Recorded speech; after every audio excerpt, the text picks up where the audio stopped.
A intención do grupo de goberno é continuar ata o final coa aprobación dos presupostos. Así o explicaba a concelleira de Facenda, Ana Morenza, na súa intervención ao remate da Xunta de Goberno local. Todo tiene sus explicaciones. Primero, los del 2015, que quede claro que quienes tenían que tenerlos aprobados era el Gobierno anterior. Estuvieron más tiempo que nosotros en el Gobierno y ni siquiera los tenían redactados. O sea, ni siquiera tenían hecho el plan económico financiero al que nos obligaba sus presupuestos del 2014.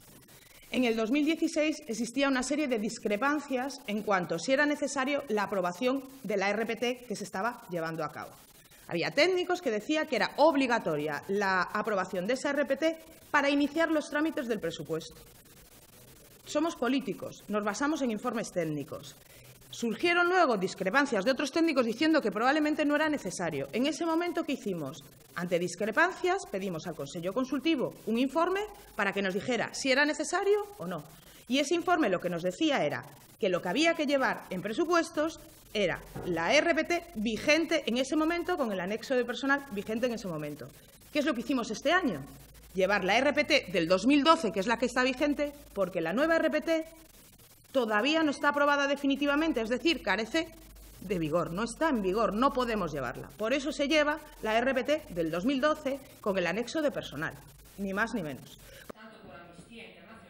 Morenza incidiu en que, a diferencia doutros orzamentos que se presentaron no pasado, o informe de intervención municipal non apunta a ningunha causa de nulidade, anulabilidade ou impugnación. A concelleira tamén abondou en explicar o porqué en anos anteriores non houbo presupostos.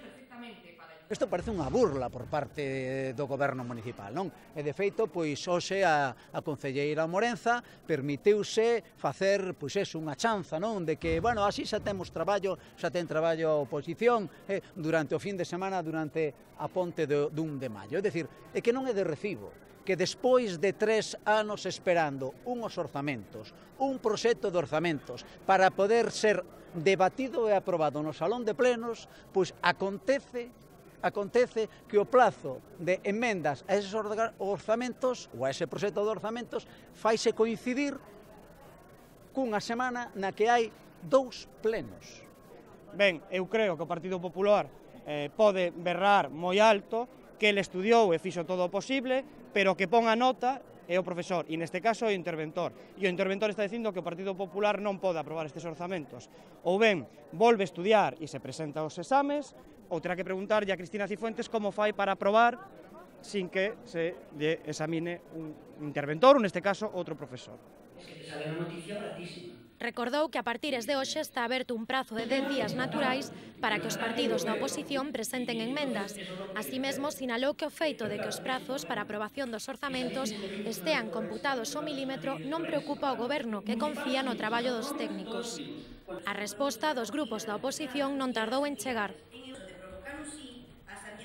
Ambos grupos da oposición prefiren esperar a lectura do expediente completo para proceder á valoración polo miúdo do proxecto de orzamentos.